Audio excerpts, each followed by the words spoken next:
Yes, बेटा. Very good evening to all. Good evening sir. Very good evening बेटा. हमारा कल चैप्टर कंप्लीट हो गया था. Yesterday we have completed chapter number 21, events after the reporting period. वहां तक के चैप्टर में कोई डाउट है? No sir. नहीं है. चलिए, तो फिर हम आज का एक नया चैप्टर स्टार्ट कर रहे हैं, स्टेटमेंट ऑफ कैश फ्लो. एक इम्पॉर्टेंट चैप्टर है. एग्जाम पॉइंट ऑफ व्यू से अगर हम बात करें तो इसमें क्वेश्चंस पुट अप होते हैं. सेक्शन ए और सेक्शन बी दोनों में ही क्वेश्चंस आते हैं. काफी अच्छा चैप्टर दिया है. तो इस चैप्टर को मैं स्टार्ट कर रहा हूँ. ये बेसिकली हमारा दिया है बेटा chapter number 22, cash flow statements.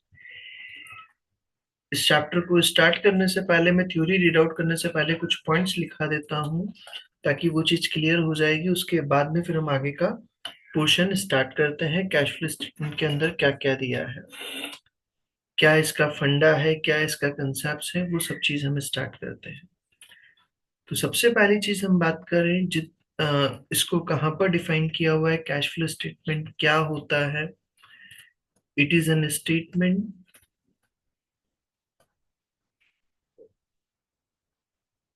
ये एक तरह का स्टेटमेंट है विच शोज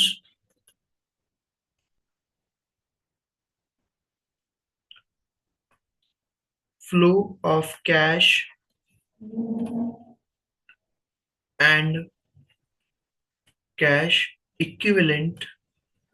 जो कैश और कैश इक्विवेलेंट मतलब उसी के बराबर जैसा, उनके मूवमेंट्स को क्या करता है, शो करता है फ्लो कैश और कैश इक्विवेलेंट का during an particular period.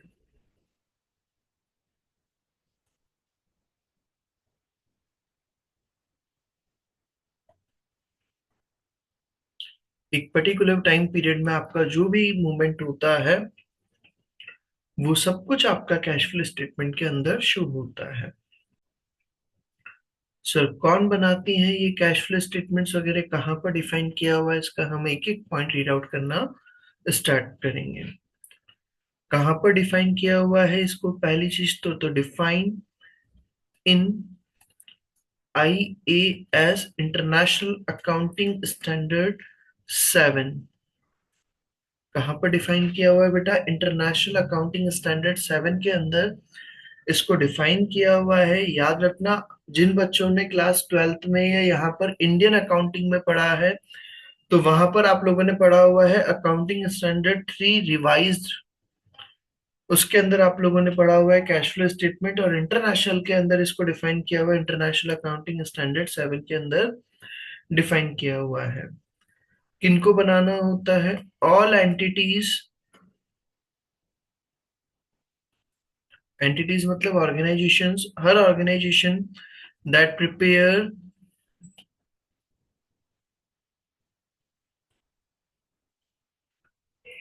Financial statements.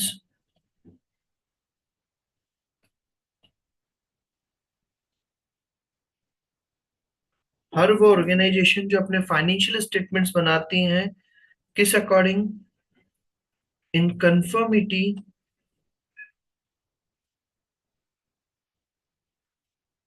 With IFRS. वो IFRS को फॉलो करते हुए अगर अपने फाइनेंशियल स्टेटमेंट्स बनाती हैं, आर रिक्वायर्ड टू प्रिपेयर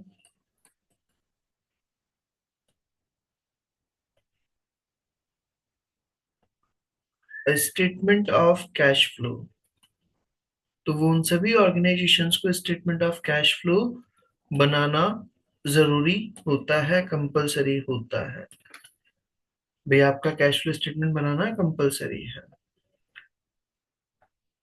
पहली चीज तो कैश फ्लो स्टेटमेंट बेसिकली होता क्या है? जो आपके कैश के मूवमेंट्स को और कैश इक्विवेलेंट्स के मूवमेंट को शो करता है. वो सभी ऑर्गेनाइजेशंस जो अपने फाइनेंशियल स्टेटमेंट्स बनाते हैं IFRS को फॉलो करते हुए, तो उनको अपना कैश फ्लो स्टेटमेंट बनाना इसेंशियल होता है.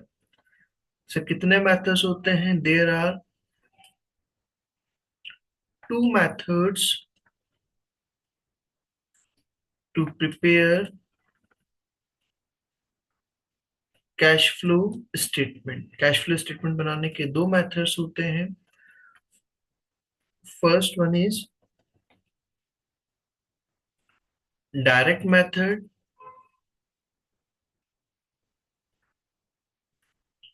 and the second one is indirect method. Direct method and indirect method. There are two methods to prepare cash flow statement. Cash flow statement बनाने के दो मेथड्स होते हैं, डायरेक्ट मेथड और indirect method. कुछ बच्चों ने, जिन्हों का 12th कॉमर्स अगर रहा है, तो उन्होंने इनडायरेक्ट मेथड को ऑलरेडी 12th क्लास के अंदर रीड आउट भी किया हुआ होगा, डिस्कस भी किया होगा। बट डायरेक्ट मेथड कुछ बच्चों ने नहीं पढ़ा हुआ है, तो वो सब चीज हम यहाँ पर डिस्कस करेंगे। डायरेक्ट मेथड और इनडायरेक्ट मेथड क्या होता है, कैसे कैलकुलेशंस होती है, वो सब चीज हम देखेंगे यहाँ पर। फिर आगे हम बात करें in cash flow statement. Cash flow statement के अंदर there will B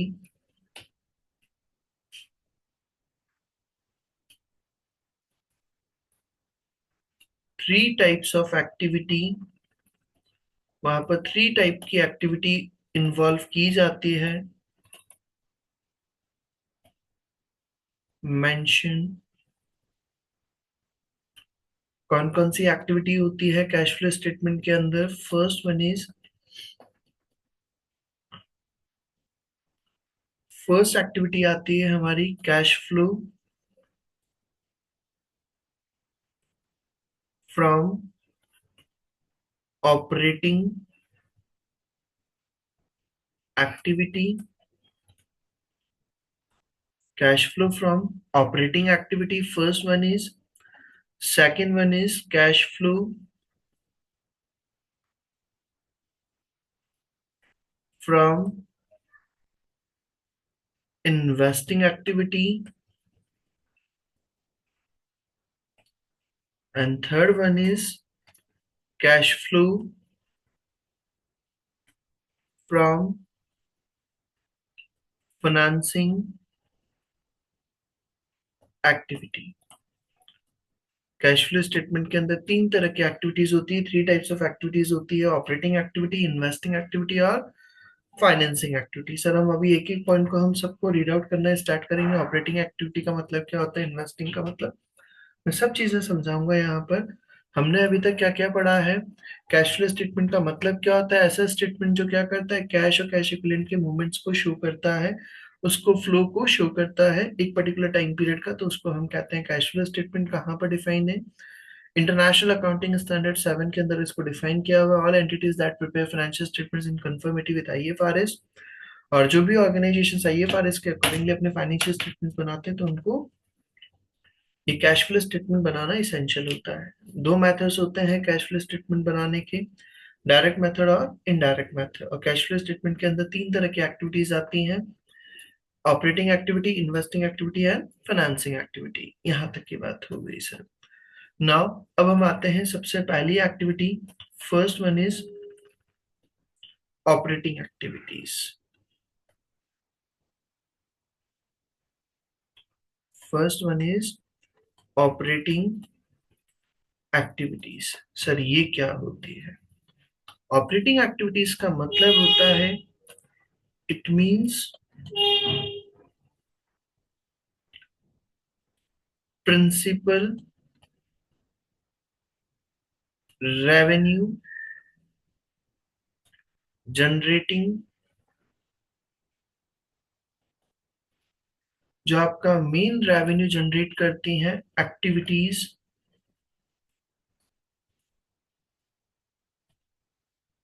of an enterprise, जो आपके बिजनेस का मेन रेवेन्यू जनरेशन से रिलेटेड एक्टिविटीज होती हैं, एंड ऑल दोज एक्टिविटीज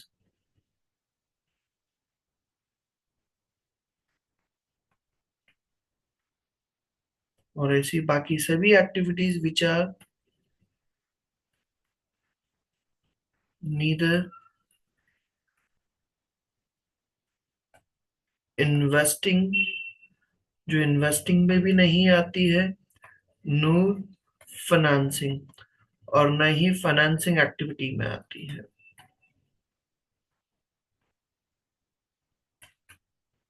तो वो सभी एक्टिविटीज आपकी क्या कहलाती हैं? Operating activities. सर एग्जांपल्स वगैरह वो भी मैं सब बताता हूँ। फॉर अ ट्रेडिंग कंपनी,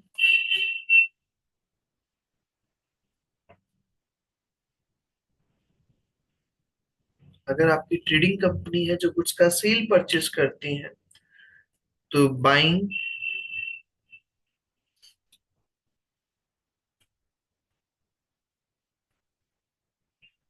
खरीदना, एंड सेलिंग करना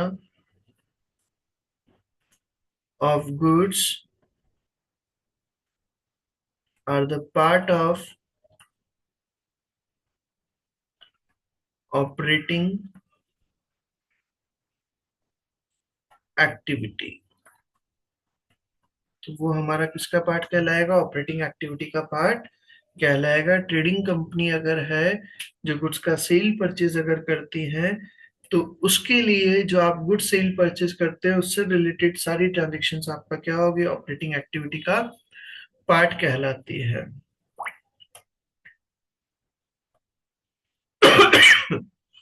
for a manufacturing company,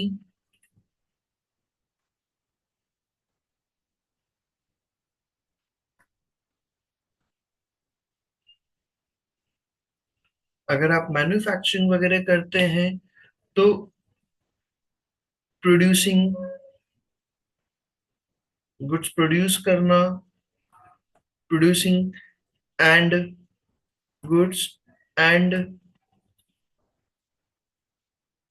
selling goods, और गुड्स को सेल करना,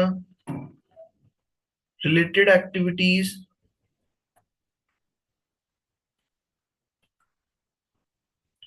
are operating activity.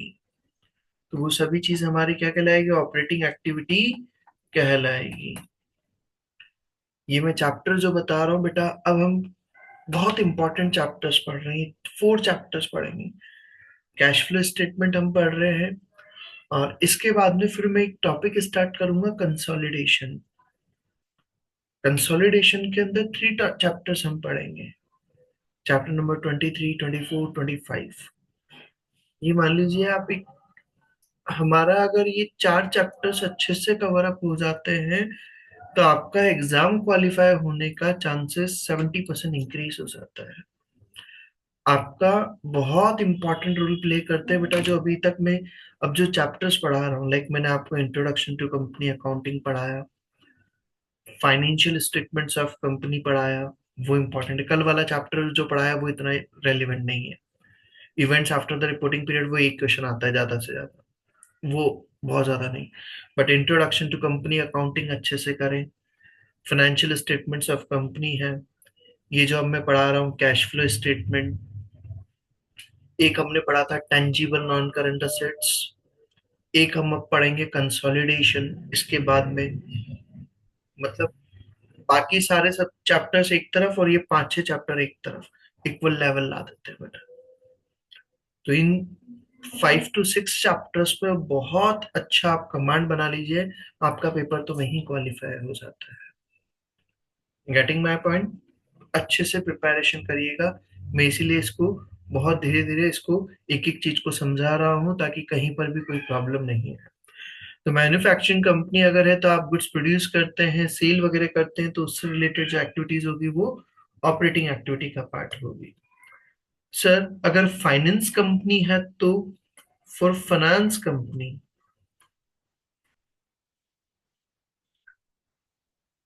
Finance company जो क्या करती है, खुद लोन देती है, लेती है उसके लिए।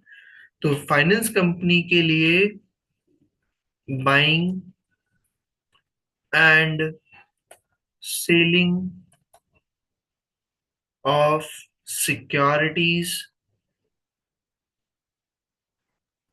वो लोग भी क्या करते हैं बेटा, शेयर मार्केट में रेगुलरली पैसा लगाते हैं, परचेज करते हैं, सेल करते हैं। ये उनके मेन बिजनेस का पार्ट है। तो buying and selling of securities, giving of loan, loan देना, टेकिंग ऑफ लोन, लोन लेना, उनके लिए आर ऑपरेटिंग एक्टिविटीज। तो उनके लिए वो क्या कहलाएगी बेटा? ऑपरेटिंग एक्टिविटीज कहलाएगी। यहां तक का पॉइंट समझ में आ रहा है? भाई आज अगर मान लो मैं बेटा प्रॉपर्टी डीलर हूं, मैं अगर प्रॉपर्टी का सेल परचेज करता हूं, तो वो मेरा मेन बिजनेस का पार्ट हो गया नहीं हो गया बेटा? प्रॉपर्टी डीलर अगर हूं मैं,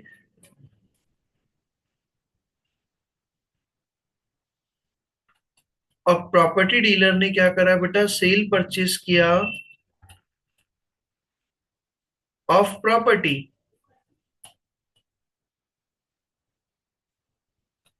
तो वो आपकी क्या कहलाएगी? Operating activity. वो आपकी क्या कहलाएगी? ऑपरेटिंग एक्टिविटी, क्योंकि आपका वो मेन बिजनेस का पार्ट है। बट आज मान लो मैं हूं अर्पित अग्रवाल है, मैं एक नॉर्मल, मेरा प्रोफेशन है कंपनी सेक्रेटरी का, और मैंने क्या किया? मेरी प्रॉपर्टी सेल करी है। मेरे पास एक घर रखा हुआ था, मेरे ग्रैंडफादर ने मुझे गिफ्ट किया था, वो प्रॉपर्टी मैंने सेल कर दिया। I am not the property dealer. मेरा प्रॉपर्टी डील करने का प्रोफेशन नहीं है, मैं सीएस का वर्किंग करता हूँ, या टीचिंग का प्रोफेशन है मेरा। उस केस में अगर मैंने मेरी प्रॉपर्टी सेल किया, तो वो मेरा ऑपरेटिंग एक्टिविटी का पार्ट नहीं मान करके हम उसको मानेंगे इन्वेस्टिंग एक्टिविटी। वो मेरा किसका पार्ट होगा? Investing activity. Sir investing activity क्या होती है अभी बताता हूँ। यहाँ तक का कंसेप्ट समझ में आ गया है बेटा? Yes sir. Yes sir. Operating activity का फंडा हो गया हमारा first point. Now come to the second point, investing activity.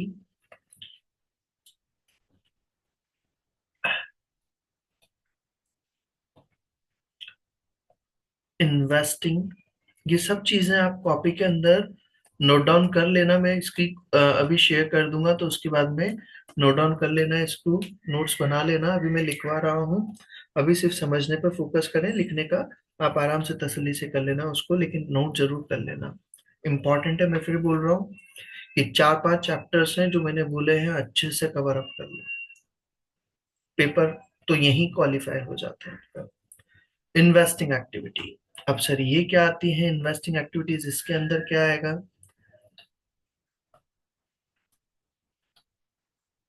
It means those activities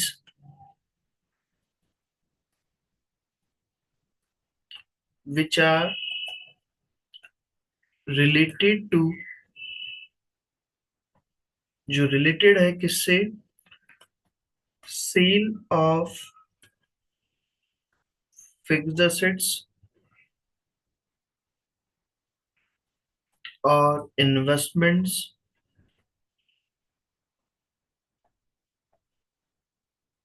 और परचेज ऑफ फिक्स्ड एसेट्स और investments.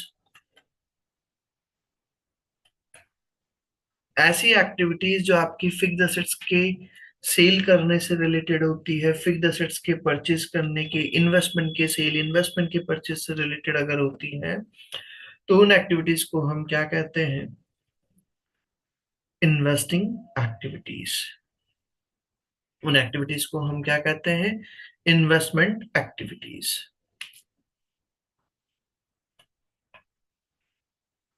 These expenditure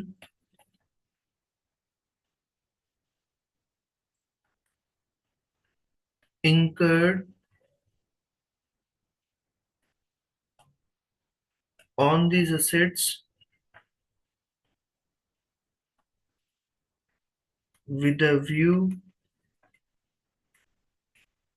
to generate future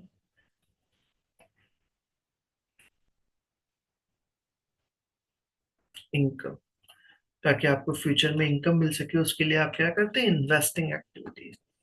आप फिक्स्ड एसेट्स का cell कर रहे हैं, फिक्स्ड एसेट्स परचेज कर रहे हैं, बिल्डिंग सेल करा, बिल्डिंग परचेज करा, लैंड सेल करा, उससे रिलेटेड आपको कोई इंटरेस्ट रिसीव हुआ, डिविडेंड रिसीव हुआ, रेंटल इनकम रिसीव, तो वो सब कुछ भी आपका क्या होगा, investing activity. Interest received,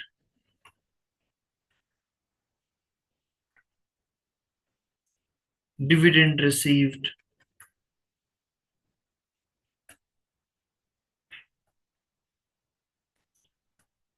rental income, all those income which are related to investment, हर वो इनकम जो इन्वेस्टमेंट से रिलेटेड है, known as investing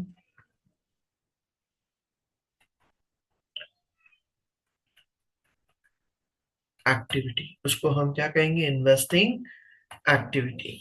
यहां तक की बात भी हो गई sir. And now come to the third point. Investing activity के बाद में हम बात करें, थर्ड पॉइंट आता है हमारा कौन सा, financing activity.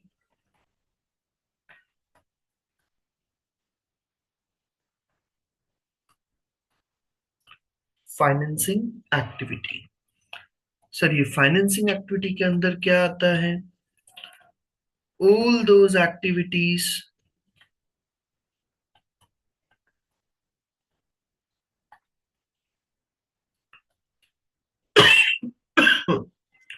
of an enterprise, हर वो एक्टिविटी जो ऑर्गेनाइजेशन से रिलेटेड है, which result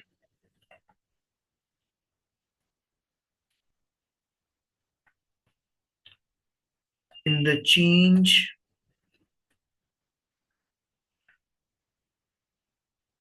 in share capital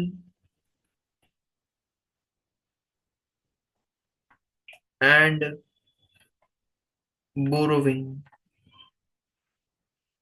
जिसके कारण आपकी कंपनी की शेयर कैपिटल में चेंज आता है, बोरोविंग्स वगैरह में चेंज आता है, refer to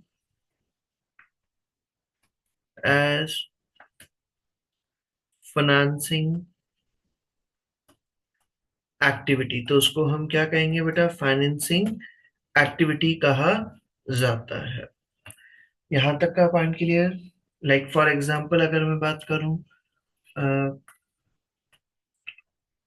shares issued, issue of shares, आपने कंपनी ने क्या करे, शेयर इशू किए, तो issue of shares,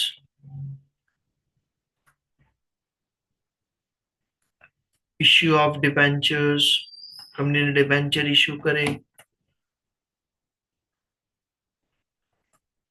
loan given, loan paid,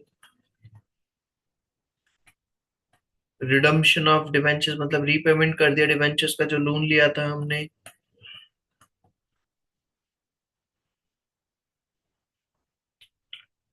These all are the part of financing activity, ये सभी किसके पार्ट हैं, फाइनेंसिंग एक्टिविटी के। These all are examples of financing activity, ये सब चीज हमारी क्या है, फाइनेंसिंग एक्टिविटी। तो बेसिकली अभी तक मैंने आपको क्या क्या बता दिया, कैश फ्लो स्टेटमेंट का मीनिंग समझा दिया। फिर उसके अंदर मैंने बताया तीन तरह की हमारी एक्टिविटीज होती है, ऑपरेटिंग एक्टिविटी, इन्वेस्टिंग एक्टिविटी और फाइनेंसिंग एक्टिविटी। ऑपरेटिंग एक्टिविटी जो भी आपकी मेन रेवेन्यू जनरेटिंग एक्टिविटीज होती हैं, वो सब कुछ हमारी ऑपरेटिंग एक्टिविटीज में आती है। फिर उसके बाद में हमने पढ़ा इन्वेस्टिंग एक्टिविटीज, जो भी आपकी फिक्स्ड एसेट्स या इन्वेस्टमेंट के सेल परचेज से रिलेटेड होती है, तो वो इन्वेस्टिंग एक्टिविटी में। फाइनेंसिंग एक्टिविटी में आप जब शेयर इशू करते हैं, डिवेंचर इशू करते हैं, लोन का पेमेंट करते हैं, तो वो सब कुछ हमारा फाइनेंसिंग एक्टिविटीज में आता है। ठीक है सर। यहाँ पर कैश का मतलब क्या होता है, cash means cash in hand, आपके पास जो कैश रखा हुआ है वो, and cash at bank. Cash का मतलब आपके पास घर में जो कैश रखा है बिजनेस प्लेस में वो कैश, और जो बैंक में कैश रखा है उन दोनों को ही यहाँ पर कैश का मीनिंग लिया गया है। और कैश इक्विवेलेंट का मतलब क्या होता है? Cash equivalent means those instruments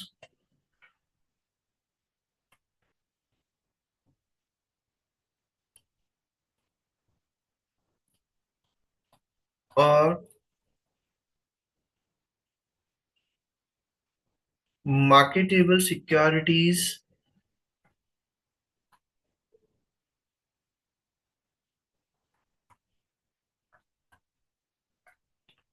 which can be convert into cash, जिनको आप कैश में कन्वर्ट कर सकते हैं with in a short time, short period. Short period में आप उसको क्या कर सकते हैं? कैश में कन्वर्ट कर सकते हैं। या फिर हम बात करें investments made for less than 3 month. अगर आप 3 मंथ से कम के लिए अगर इन्वेस्टमेंट करते हैं तो उसको भी हम क्या मानते हैं? कैश इक्विवेलेंट माना जाता है। भाई आपने जो इन्वेस्टमेंट करा है वो 3 मंथ से भी बिलो टाइम पीरियड के लिए अगर किया है तो उसको भी हम कैश इक्विवेलेंट मानते हैं। यहां तक का पॉइंट क्लियर बेटा?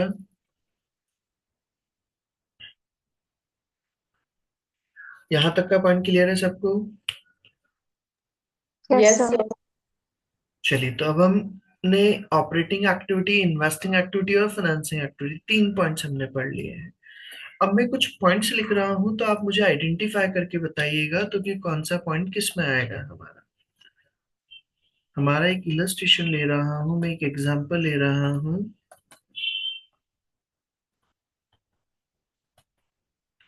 Classify the following transactions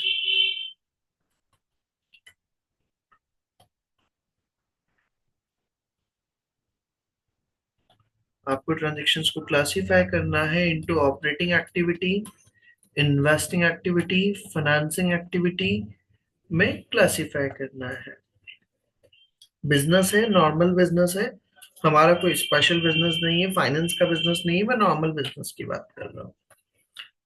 like first point दिया हमारा परचेज ऑफ मशीन, आपने मशीन परचेज किया। सब अभी सोचें, मैं पहले पॉइंट्स लिख रहा हूँ फिर मैं एक एक करके पॉइंट्स के आंसर पूछूंगा। अभी सब एक एक बार दिमाग में क्लिक करते चले, अभी रिप्लाई नहीं दे क्या क्या पॉइंट का क्या आंसर आएगा। Purchase of machine, second point दिया issue of debenture, third point payment of dividend,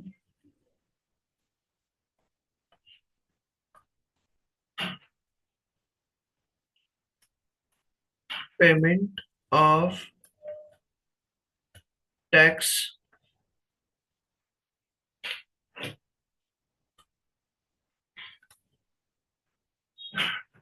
redemption of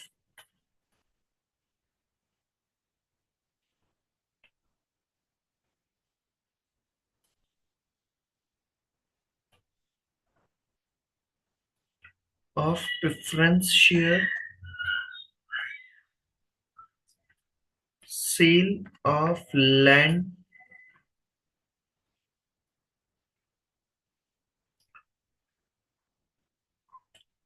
interest received,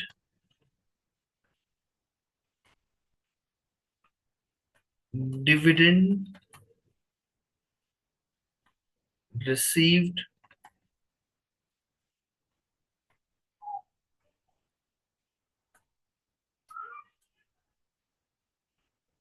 purchase of stock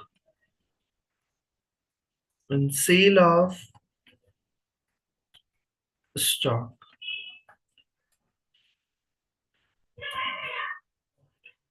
These 10 points have been given in the question. You have to identify whether this transaction will be the part of operating activity, investing activity and financing activity. तो इस point को start करने से पहले मुझे बताइए, सबको समझ में आ गया है क्या ऑपरेटिंग एक्टिविटी का मतलब क्या होता है, इन्वेस्टिंग का मीनिंग और फाइनेंसिंग का मीनिंग? या किसी को भी अगर यहां तक के कोई पॉइंट में डाउट हो तो बोले बेटा।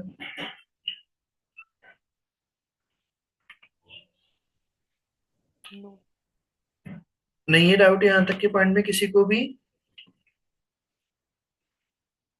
चलिए, तो अब मुझे बताएं, यहाँ पर फर्स्ट पॉइंट हमारा दिया है। फर्स्ट पॉइंट के अंदर हमें बोला है परचेज ऑफ मशीन। मशीन आपने परचेज करी है, तो मशीन परचेज करी है तो कौन सी एक्टिविटी में आता है बेटा? Investing activity. Investing activity. Investing में आएगा। ये लो भाई, इन्वेस्टिंग एक्टिविटी के अंदर आ जाएगा फर्स्ट। सेकंड पॉइंट दिया इश्यू ऑफ डिवेंचर्स। डिवेंचर आपने activity. Financing activity. Financing activity. जिसको नहीं आया वो पूछ लेना तो कि सर इसमें क्यों आया, इसमें क्यों नहीं आया। कहीं पर भी अगर कोई पॉइंट में डाउट आए तो पूछोगे तो क्लियर हो पाएगा। नेक्स्ट पॉइंट दिया पेमेंट ऑफ डिविडेंड। डिविडेंड आपने पे किया है। Financing activity. Financing activity. Financing activity, क्योंकि आप कंपनी कंपनी के पॉइंट ऑफ व्यू से अगर हम बात करें, कंपनी शेयर इशू करेगी तो ऑब्वियसली उस पर डिविडेंड वगैरह भी देना पड़ेगा। Payment of tax. Operating activity. Operating.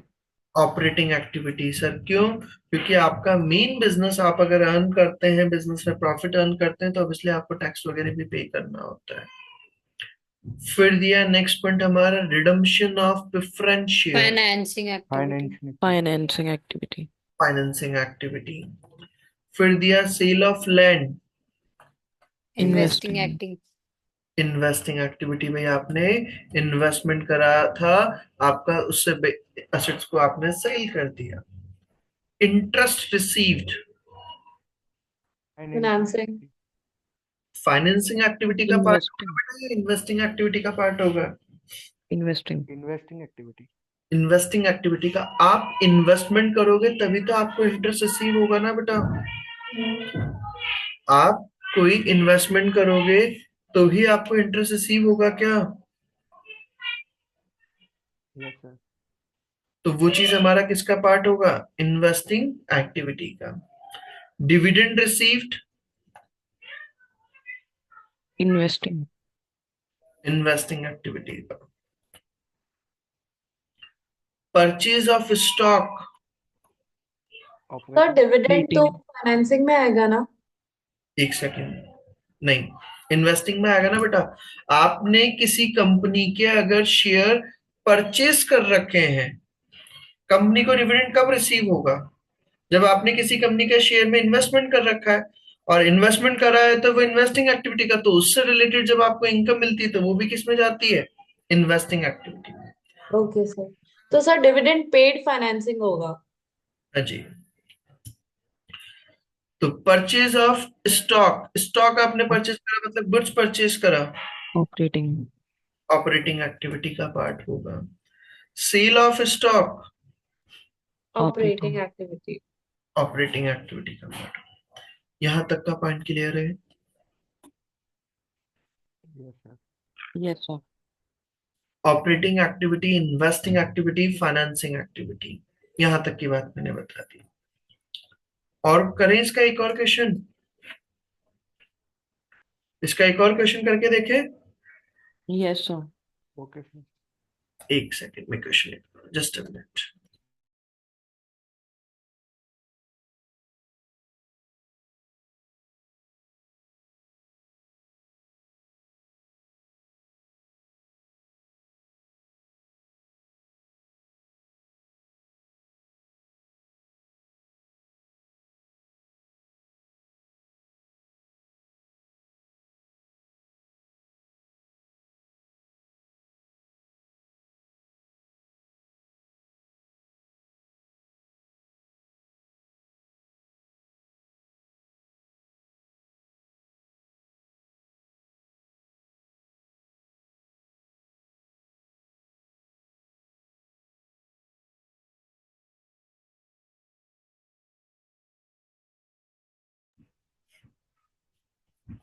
चलिए तो हम एक क्वेश्चन और इसका देखते हैं।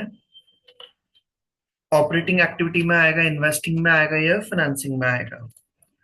क्वेश्चन के अंदर क्या बोला है वही आपको आइडेंटिफाई करना है। एक्टिविटी को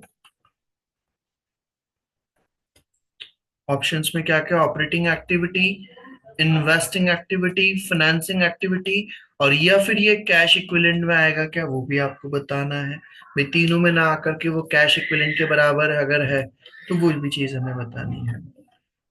मैं पहले पॉइंट्स लिख रहा हूँ फिर आप मुझे बताइएगा। Cash sale, second cash purchase, third rent paid, fourth cash in hand, fifth income tax paid,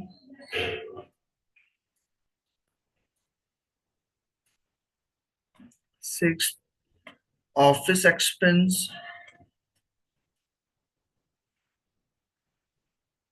seventh balance at bank,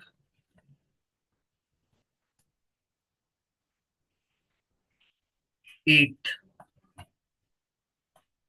5-10 minute class extend हो जाए कोई इश्यू तो नहीं है ना बेटा किसी को क्लास का? No sir. No, sir. 5 to 10 minutes, क्योंकि अब वो टॉपिक फिर अधूरा रह जाएगा तो इसलिए पूरा इसको कंप्लीट करते हैं। फिर दिया सेल ऑफ मशीन,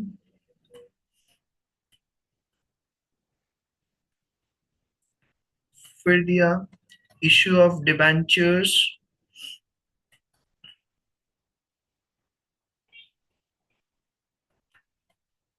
फिर दिया dividend paid,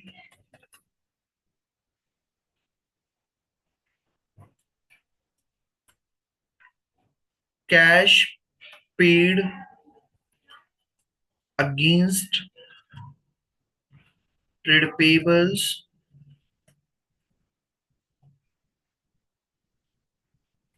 next point purchase of machine,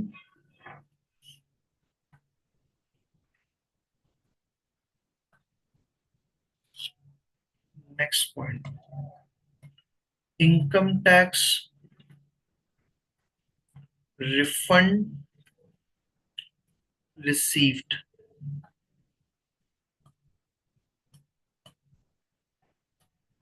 issue of share capital, and 15 sale of patent, and 16 purchase of goodwill, and 17 cash received from debtors. These 17 points have been given in the question. Now you have to identify, like first point मुझे बताएं सबसे पहला, case sales हमारा operating, investing, financing या cash equivalent किस में आएगा बेटा? Operating activity. फर्स्ट पॉइंट हमारा आ जाएगा किसमें? ऑपरेटिंग एक्टिविटी के अंदर। ठीक है sir. Now come to the second point, cash purchase. Operating. Operating activity.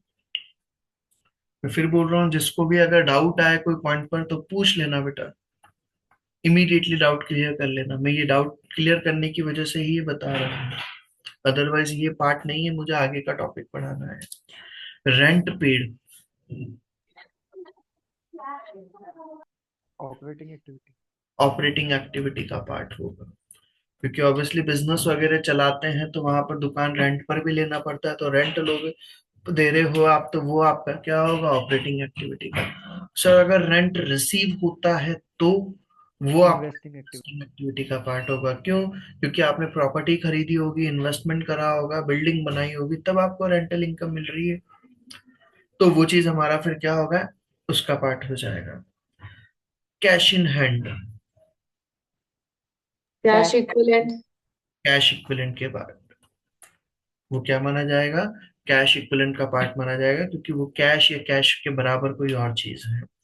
Income tax paid, Operating activity. Operating activity. Office expenses, Operating. Operating activity. Balance at bank, Cash equivalent. Cash equivalent, very good भाई, वो cash के बराबर माना जाएगा, bank में balance पड़ा है। मैंने अभी हाल बताया कैश का मतलब cash in hand and bank, and bank balance at bank, और ये भी कैश इक्विवेलेंट का part. Sale of machine, Investing.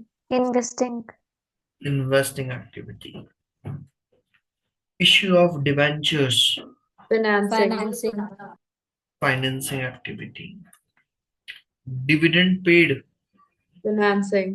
Financing. Cash paid against trade payables, Operating.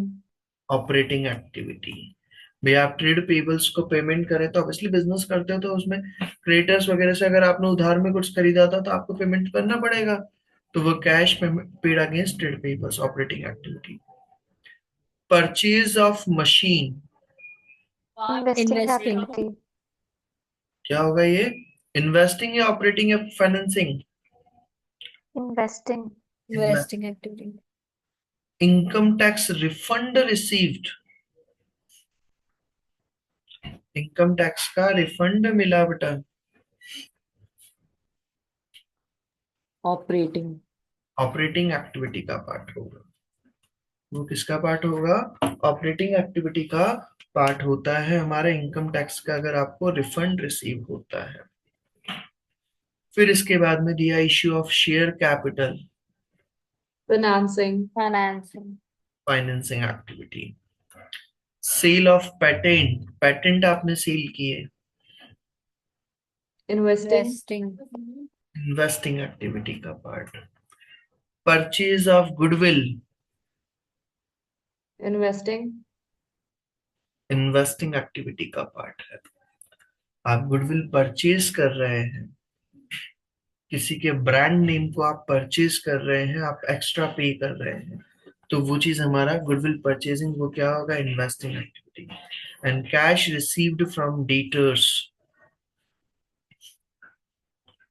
Cash receive, operating. Operating activity.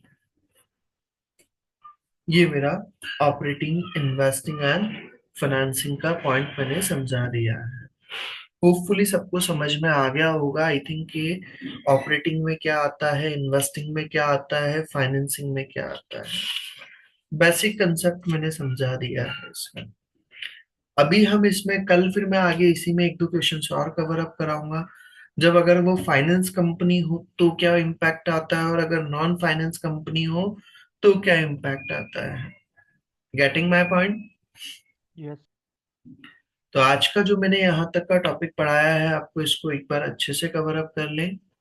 Cash flow statement का यहाँ तक का topic, बाकी का हम कल करते हैं इसको, कल वाले लेक्चर में फिर आगे का रिमेनिंग पार्ट इसी में आगे का और हम चीजों को कवर अप करेंगे। ये जो भी मैंने नोट्स लिखा है इसको कॉपी के अंदर नोट डाउन जरूर कर लेना, ताकि उससे आपके पास एक स्टडी मटेरियल बना हुआ रहे। ठीक है बेटा? सर इनकम टैक्स जो इंडिविजुअल का ऑपरेटिंग में थोड़ी आता है। इनकम टैक्स क्या?